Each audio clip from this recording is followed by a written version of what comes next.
La pregunta no es si vas a llegar tarde a esto. La pregunta es si vas a llegar. Hay una pregunta que la mayoría de las personas nunca se atreve a hacerse en voz alta. No porque no la conozcan, sino porque en el fondo ya saben la respuesta, y la respuesta les aterra. La pregunta es esta: si tu vida terminara hoy, ¿habrías vivido la tuya o la que otros esperaban de ti? Friedrich Nietzsche fue un filósofo que vivió en el siglo XIX, incomprendido por casi todos sus contemporáneos, que perdió la cordura al final de su vida, y que aún así vio con una claridad brutal algo que la mayoría de los seres humanos solo entiende cuando ya es demasiado tarde. No voy a darte una lista de lecciones. Eso sería exactamente lo opuesto a lo que Nietzsche haría. Lo que voy a hacer es llevarte a través de las verdades más incómodas que este hombre articuló sobre la vida humana y dejarte decidir cuántas de ellas reconoces en la tuya. Este video no es motivación, es una advertencia. La advertencia de alguien que vio lo que casi nadie quiere mirar y que tuvo el coraje de decirlo de todas formas. ¿Cuántas de tus decisiones más importantes fueron realmente tuyas? La carrera que estudiaste, la ciudad donde vives, la forma en que piensas sobre el dinero, sobre el éxito, sobre lo que vale la pena. ¿De dónde vino todo eso? Nietzsche lo dijo de una manera que todavía resuena. El ser humano es el único animal que puede vivir encadenado a promesas que nunca hizo conscientemente. Desde que naciste, el mundo empezó a escribirte un guión. Tu familia escribió los primeros capítulos, la escuela añadió los siguientes. La sociedad terminó el resto, y tú, sin saberlo, empezaste a actuar ese guión como si fuera tuyo. El problema no es que el mundo te haya influenciado. Eso es inevitable. El problema es que la mayoría de las personas nunca se detiene a preguntar: ¿esto que siento, que quiero, que hago, viene de mí o viene del miedo a decepcionar a alguien? Nietzsche llamaba a esto el instinto de rebaño, la tendencia profunda y casi inconsciente de seguir al grupo, de no destacar, de no cuestionar, no porque seas cobarde, sino porque el cerebro humano está diseñado para buscar pertenencia, y el precio de esa pertenencia suele ser la renuncia silenciosa a uno mismo. Cuando la gente finalmente lo entiende, ya tiene 40, 50, 60 años. Y la pregunta que se hacen en esas noches largas no es cómo seguir, es cómo habrían empezado de otra manera. No es que hayas fallado, es que ejecutaste perfectamente un guión que nunca fue el tuyo. Y la diferencia entre esas dos cosas es la diferencia entre una vida vivida y una vida cumplida. La comodidad se siente como felicidad. Tiene el mismo sabor al principio, pero Nietzsche sabía que eran dos cosas completamente distintas.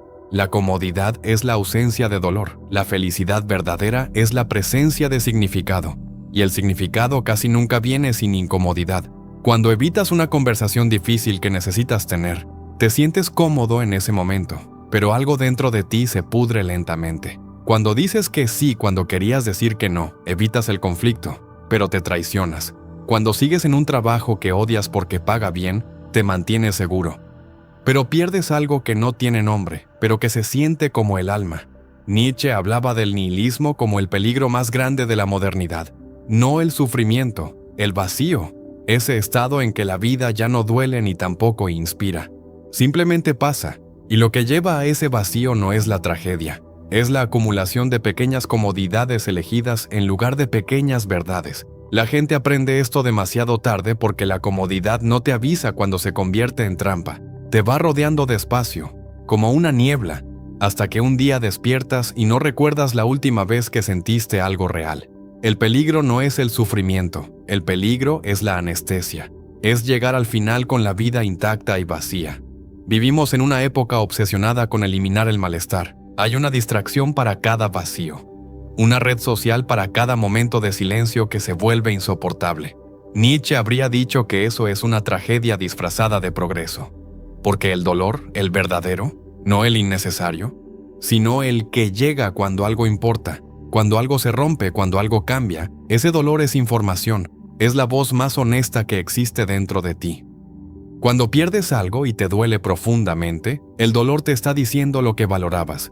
Cuando alguien te traiciona y la herida no sana, el dolor te está mostrando dónde pusiste tu fe. Cuando fracasas y no puedes levantarte de inmediato, el dolor te está revelando quién eras y quién necesitas dejar de ser. La frase más famosa de Nietzsche, lo que no me mata me hace más fuerte, no era una celebración del sufrimiento, era una invitación a escucharlo. a no huir, a no adormecer, a preguntarte qué te está enseñando en lugar de cuándo va a terminar. Las personas que aprenden esto temprano se convierten en algo difícil de romper. Las que lo aprenden tarde miran atrás y ven décadas corriendo de sí mismas.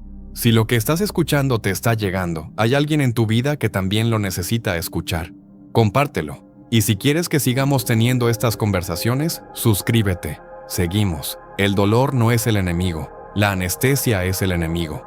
El dolor al menos te dice que hay algo que importa. La anestesia no te dice nada, solo te deja vacío. Hay un punto donde Nietzsche es más malinterpretado que en cualquier otro. Y vale la pena detenerse aquí porque afecta directamente la manera en que muchas personas viven sus relaciones. Cuando hablaba de la voluntad de poder, muchos pensaban que hablaba de dominar a otros. Pero no, hablaba de dominio sobre uno mismo, de la capacidad de actuar desde la fortaleza interior, no desde el miedo ni la necesidad de aprobación. Ser bueno porque tienes miedo de las consecuencias no es bondad, es estrategia defensiva. Ser generoso porque no sabes decir que no, no es generosidad, es incapacidad. Ser amable para evitar conflictos no es virtud, es una forma de invisibilizarte para que nadie te lastime. Nietzsche admiraba lo que llamaba la moral del maestro, la persona que da porque tiene, que ayuda porque quiere, que es compasiva desde la abundancia, no desde la carencia. La persona que puede decir no con tanta firmeza como dice sí, que no necesita el amor de todos porque ya tiene el suyo propio.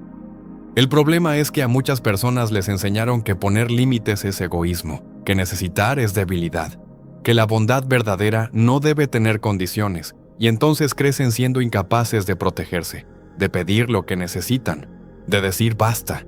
Y el mundo, que no premia la ingenuidad, los golpea una y otra vez hasta que finalmente entienden lo que Nietzsche sabía desde el principio.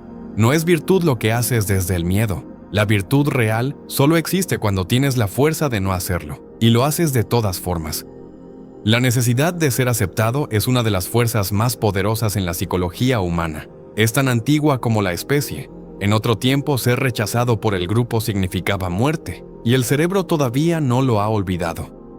Pero en la vida moderna esa necesidad ancestral de aprobación se ha convertido en una trampa sofisticada, porque ahora no solo buscas la aprobación de tu tribu, la buscas en las redes, en el trabajo, en las relaciones, en cada decisión que tomas, y para conseguirla vas ajustando lo que dices, lo que piensas, lo que muestras de ti mismo, hasta que un día te das cuenta de que ya no sabes muy bien quién eres cuando no hay nadie mirando. Nietzsche llamaba a esto la moral del esclavo.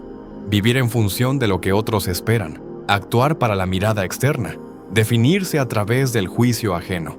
Y el precio que se paga es inmenso, porque mientras construyes la versión de ti que le gusta al mundo, la versión real de ti se va marchitando en silencio. La gente solo lo entiende cuando se encuentran solos en la quietud y no reconocen a la persona que tienen dentro. Cuando se preguntan qué piensan de algo en realidad y descubren que no saben, que llevan tanto tiempo respondiendo lo que se esperaba de ellos que perdieron acceso a lo que piensan en realidad. Quien vive para la aprobación de todos termina siendo de nadie, incluyendo de sí mismo. Esta es quizás la verdad más desconcertante de todas, porque no hay forma de prepararse para ella desde afuera. Hiciste lo que se supone que debías hacer, estudiaste, trabajaste, mantuviste tus compromisos, pagaste tus cuentas, cumpliste con tu familia, seguiste las reglas, y luego un día cualquiera, en medio de una tarde que no tiene nada de especial, algo te pregunta desde adentro con una voz muy suave pero muy clara. ¿Y esto es todo? Nietzsche llamaba a este fenómeno el nihilismo pasivo, el estado en que los valores que el mundo te dio ya no sostienen el peso de tu existencia, en que la estructura externa de tu vida está intacta, pero el significado interno se evaporó. Y lo más perturbador es que no hay nadie a quien culpar. Hiciste todo bien, solo que el bien que hiciste no era tuyo. Era el guión de otra persona ejecutado con perfecta eficiencia. La salida, según Nietzsche, no es destruir lo que construiste, es hacerse una pregunta diferente. No, ¿qué debo hacer con mi vida? Sino, ¿qué tiene que ser verdad para que mi vida valga la pena ser vivida? Es una pregunta que requiere valentía, y que la mayoría evita hasta que el vacío se vuelve imposible de ignorar. No fallaste. Llegaste al destino. El problema es que era el destino de otro. Y esa diferencia, pequeña en apariencia, lo es todo. Nietzsche tenía un experimento mental que llamaba el eterno retorno. La idea era esta: imagina que tienes que vivir tu vida exactamente igual, cada momento, cada decisión, cada dolor, cada alegría, una y otra vez, por toda la eternidad. ¿La vivirías igual? Para la mayoría de las personas la respuesta honesta es no, y Nietzsche no lo usaba para aterrorizar, lo usaba como espejo, porque la muerte, cuando se vuelve real, ya sea por una enfermedad, por la pérdida de alguien cercano, o simplemente por el paso implacable de los años, tiene el poder de mostrarte en segundos lo que importaba y lo que era ruido. Las personas en sus últimas horas no se arrepienten de los riesgos que tomaron, se arrepienten de los que no tomaron. No lamentan haber amado demasiado, lamentan haberse guardado. No sufren por los errores que cometieron intentando, sufren por todo lo que no intentaron por miedo. La muerte no te roba el tiempo, te muestra en qué lo convertiste. Y para la mayoría de las personas esa revelación llega demasiado tarde para cambiar algo. Pero tú estás aquí ahora, y eso significa que todavía no es tarde. El momento que estás esperando no va a llegar con fanfarria. Va a llegar exactamente como llegó en silencio, sin avisar, mientras la vida seguía pasando a tu alrededor.